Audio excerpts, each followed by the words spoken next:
Less than 24 hours before the NBA trade deadline, here comes another report regarding another player that Chris and I had no idea the Knicks were interested in. All that and much more on the Knicks Digest. What's up, guys? It's your boy Dariel and Chris. And yeah, so earlier today we had Evan Cedery, who is a reporter for Forbes Sport.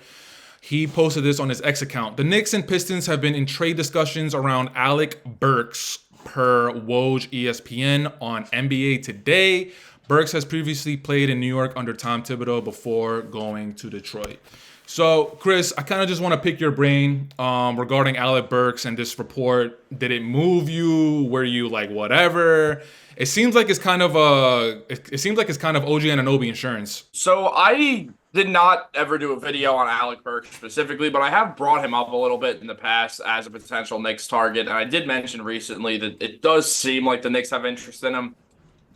I honestly think that it's become a case where if the Knicks do make a trade at the deadline, it is going to be for Alec Burks. And if they don't make a trade or it could be Bruce Brown also, but I think it's one of those two and more likely Alec Burks. I'm interested in the idea.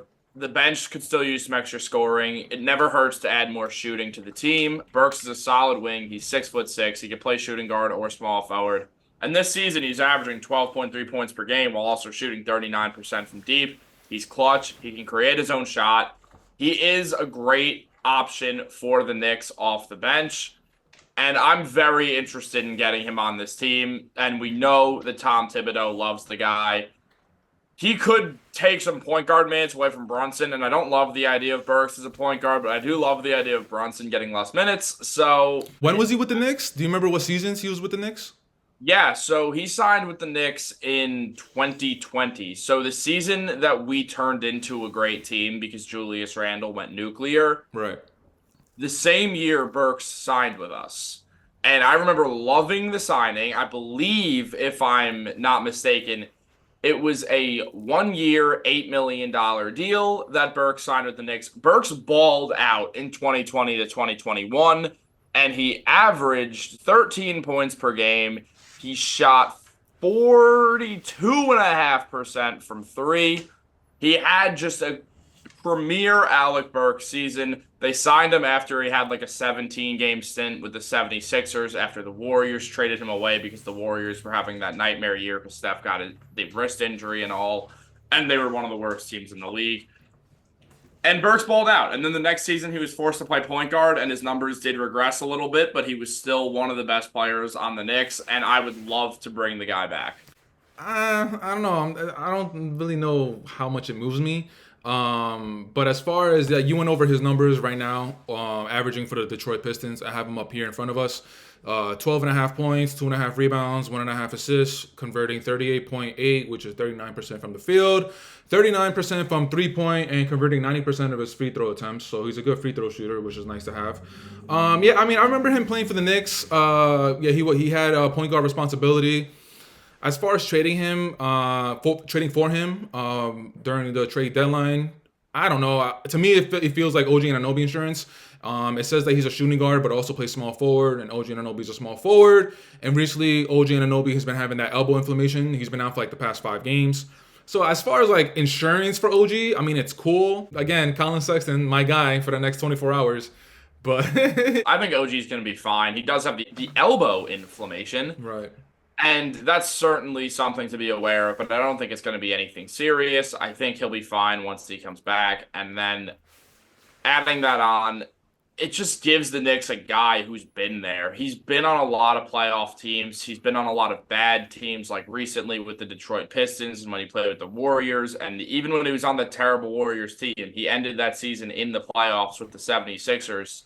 Burks played really well for the Knicks in the 2020-21 playoffs. He averaged 14 points per game. He only shot 33% from three, but that first game, in game one, he did put up 30 points for the Knicks. He was keeping them in the game when Julius Randle was not playing well at all. He was hoisting up threes, and they were not going down. Wait, you consistently say that nobody played well in that playoff series besides Derrick Rose. Are you throwing Alec Burks into the mix as far as he is probably one of the only other players that played well in that playoff series?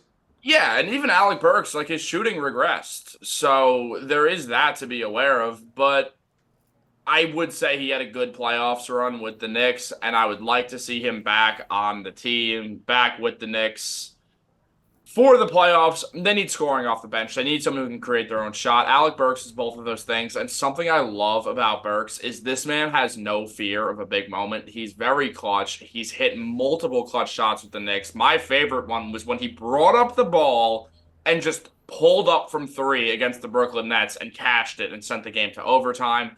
I believe the Knicks ended up losing the game, but that was a really cool moment.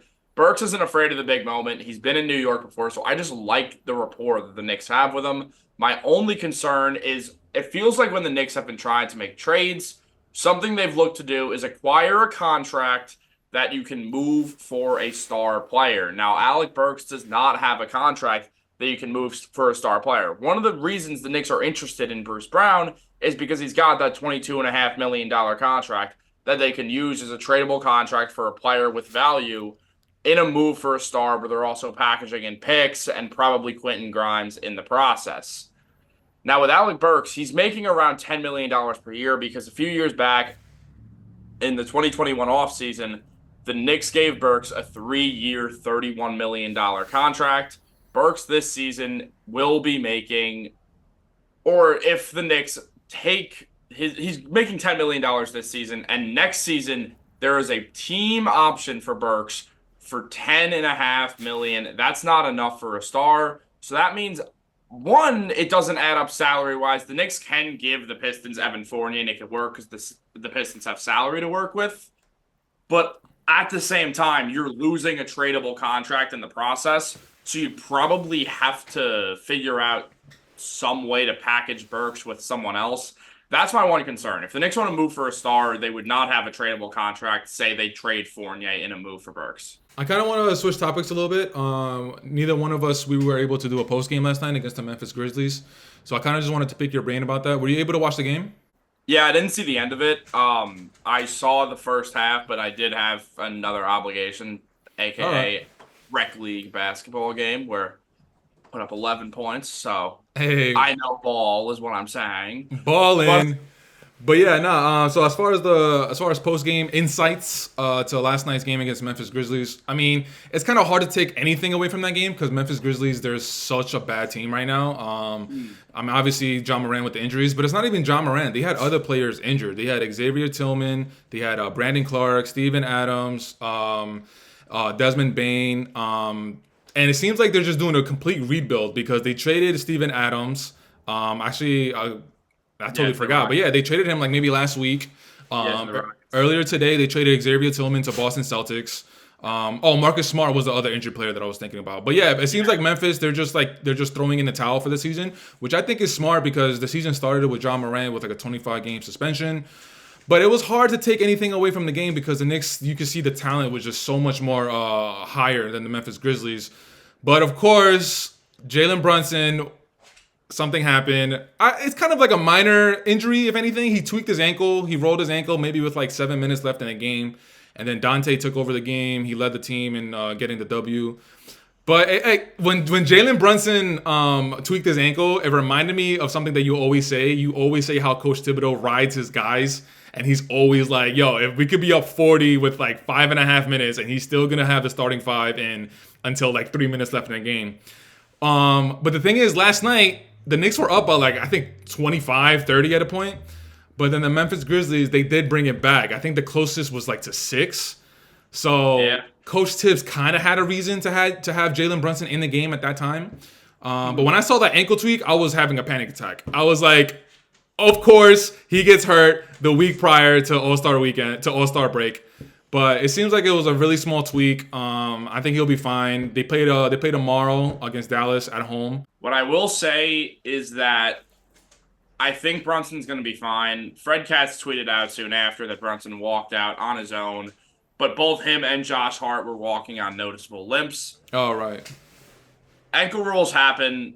Brunson will be fine. If he has to miss a game or two, whatever. Yeah. The East Conference is close. They're not going to fall lower than the 4 seed this year. And you brought up Josh Hart. Josh Hart, he had like I don't know if you saw it, but it was like a weird play where it was someone in front of him landed, but then someone behind him also like went into his knee. So it looked like a hyperextension, but it wasn't that serious because he kept playing throughout the game. So, but yeah, that's the minor little injury that they're talking about with Josh Hart. I don't know. It seemed like it was just bad luck on both sides. I mean, ankle rolls happen in basketball all the time. Very rarely do they lead to something terrible. He's the franchise player for the New York Knicks. The Knicks are going to basically wrap him in bubble wrap if they can. So he'll be fine. I do expect him to fully play in the All-Star game and participate in that three-point contest. So Hopefully he plays tomorrow because tomorrow against Dallas, I feel like this is kind of a redemption game. Like he's a star now. He could be going up against Luka, and being like, "Yo, you should have kept me. I might be better than you." Don't get me started on my Luka rant, yo, because I got some takes about Luka. He's a great player, but I don't know if he's what everybody thinks he is. So that's all I'll say. I want Brunson to play because it's against the Mavericks. I don't want the Knicks to go 0-2 against the Mavericks this season. I don't think anyone who's a Knicks fan does. Because it's like the Mavericks are just so salty that their own franchise sucks at being a franchise right now and that they just let Brunson walk. And they traded Porzingis for a second-round pick, Spencer Dinwiddie, and Davis Bertans. And now they want to, like, complain about it and be like, oh, well, the Knicks tampered for Jalen Brunson. You offered him 4 years, $80 million. Right. Knicks offered him 4 years, $104 million to live in a better city. Yeah, Mark Cuban, you got to hold that L, bro. You got to hold that Yeah, L. the Mavs just took it out. The Mavs have been a bad franchise these last few years. The Porzingis trade obviously was not the one where they got him wasn't the worst thing because they didn't give up much. They gave up Wesley Matthews, who was old and the Knicks had for literally 2 games. DeAndre Jordan, who spent half of a season with the Knicks, then signed with Brooklyn to be with KD and Kyrie. And Dennis Smith Jr., who funnily enough now is also on Brooklyn. So all the Knicks really have from that is the pick this year from the Dallas Mavericks because that top 15 protected pick or top 15 protected pick or lottery protected, whatever the hell it is. The Mavericks are good enough that the Knicks are going to get their pick this year. So I'm happy. It is the consolation prize if the Mavs beat the Knicks. It's like, hey, a little bit closer to that draft pick that we will obviously use in a trade for a star player. Or maybe we'll just use it to draft someone and have a rookie for the first time in 3 years. But Leon Rose doesn't like rookies and either just tips. So I'm going to doubt that's what happens. I'm just interested to see if they trade for Alec Burks because that's going to change, like, trading for a star a lot. They're not going to have that Evan Fournier contract to work with anymore. Or Bruce Brown's contract or something like that. Or a Brogdon contract. Or a Clarkson one. Hey, maybe Worldwide Russ and Leon Rose, maybe they're just like faking a story. They could be. There's also, I feel like very recently, there's become a world where the Knicks don't make any trades at all. I know. I was thinking about that too. I'm like, that might be a possibility. Hopefully not. I want to see something. If Evan Fournier is on the team and they do some other stuff, I still want to see it. All right, guys. Thank you for tuning into this video. Leave it in the comments. Let us know what you guys think about this report regarding Alec Burks. But Chris and I, we also want to remind you, tomorrow is the trade deadline. So Chris and I will be here to report any Knicks trade. Or if the Knicks don't do anything, we're also going to be reporting on that. So stay tuned. We're dropping a video like right after the deadline happens. Tune in to Knicks Digest. And until then, we'll catch you on the next one. Peace.